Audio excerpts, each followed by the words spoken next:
What's going on, fellas? I had considered making a full video essay about this one, but because I'm pretty strapped for time, just with housing stuff, I don't know if I have time to make that full video. We don't have Wi-Fi yet, and I want to store up on some videos, so that way I've got a bunch of content to give you guys.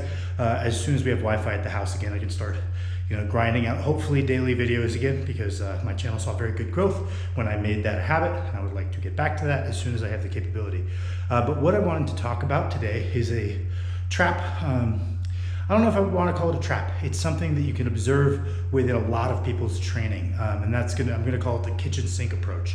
It's coming up with every little exercise that might be able to benefit a lift and doing them all. I think if we look back through YouTube lifting, George Lehman, his approach to training could very much be categorized into the kitchen sink approach. You have one exercise for every range of motion in the deadlift, because the calves may play a small stabilizing role in the deadlift. You need to train your calves, yada, yada, yada, break it apart into a million different components, train every component.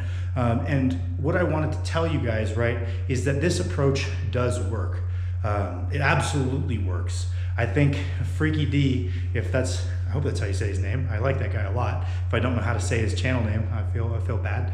But he recently just put up a post that was like, you can make it a lot further than you think just by trying really hard with a stupid plan. And I think I agree with them wholeheartedly. I think people do very much underestimate how far just effort will take you. And you can kind of put the kitchen sink programming approach into that. If you are training hard and you're just trying to address every aspect of a lift, you can make it much further than most people think. Just like ripping that lift to shreds, killing yourself every week, going home, sleeping a lot, eating a lot. Because a lot of the time, if you have someone who's failing to progress from beginner to intermediate, or even intermediate to somewhat advanced, the reason they're not getting better is they're not doing enough.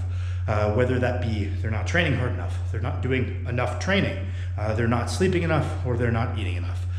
Usually that's what it is. It's a failure to apply sufficient stimulus. People who really push themselves hard, and that's what they like about lifting, will pretty quickly, even with poor technique and with poor programming, carry themselves from what most people would categorize as a beginner level of strength to an intermediate level of strength. The issue is going from intermediate to advanced, or advanced to really advanced. Everybody who made it to that point is already trying hard. You're not going to probably differentiate yourself by trying really hard. The issue is that you're going to be like, okay, kitchen sink approach, everything I can think of to increase my squat. And you're going to kind of run into two things. One of those is very poor fatigue management, because for the most part, looking at high-level lifting as the testing field for programming theory, we can kind of see that for the most part, the idea of breaking a lift into all of its components, training them all individually, and then doing a little bit of that lift to practice it, usually will be outperformed by doing sufficient volume intensities and quantities of the lift as a whole, under the assumption that for the most part, the muscles are going to develop into proportion to one another as how they're needed for that lift. It's just more practice. Strength is a skill, and performing a 1RM in any one lift is just as much a skill component, like a skill strength, as it is just raw strength.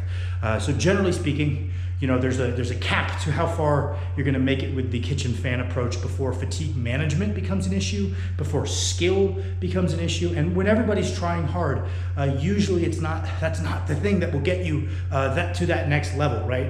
Assuming you didn't just coast your way there somehow, you're already trying pretty hard. A lot of that is learning how to try hard when you need to, and to basically just avoid getting banged up.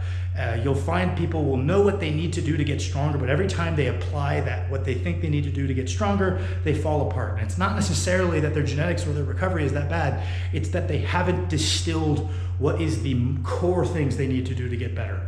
The kitchen sink approach, all of these things, maybe 5 of them aren't necessary. And we could spare ourselves that fatigue and put more time and energy into doing the 3 things really well.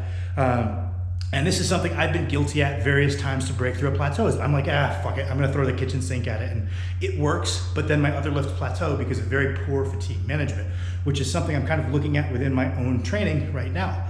Mr. Bald Omni-Man, Coach Butler, has been kind enough to keep an eye over my training. We're collaborating on it.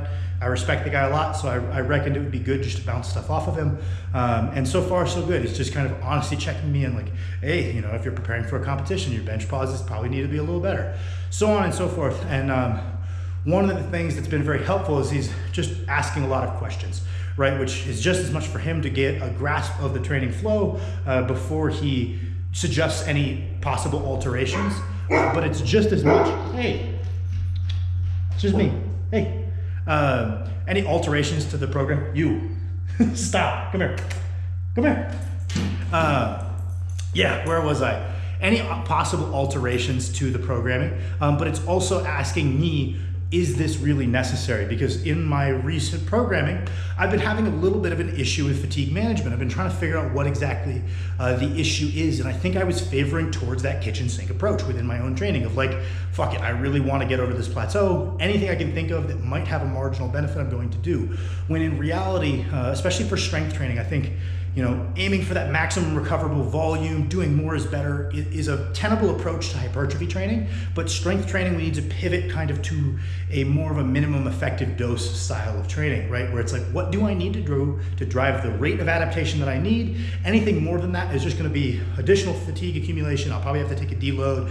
I'm just gonna do more soft tissue damage than I need to drive progression. So sorry about that, had to go let the painter in. But what I want the takeaway to this be is, I don't want any of you really throttling how hard you try, but paying attention to your training and kind of coming at this with the lens of what is needed, and then not doing more than what's needed, so that way you can apply more intensity, more focus, and more recovery to those things that are central to your progression. So it's not just doing less, it's doing less so you could do a better job of a few things. So within my own squat training, I started to hit, oh, I need to do this exercise, I need to do this exercise.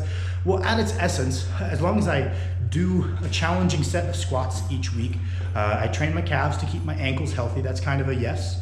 I include some amount of core training. I find that to be beneficial to my squat. The main thing that is the yes or no within my training is whether I have an additional motion where I am, you know, training the legs through a squat pattern where my back is not going to be the limiting factor.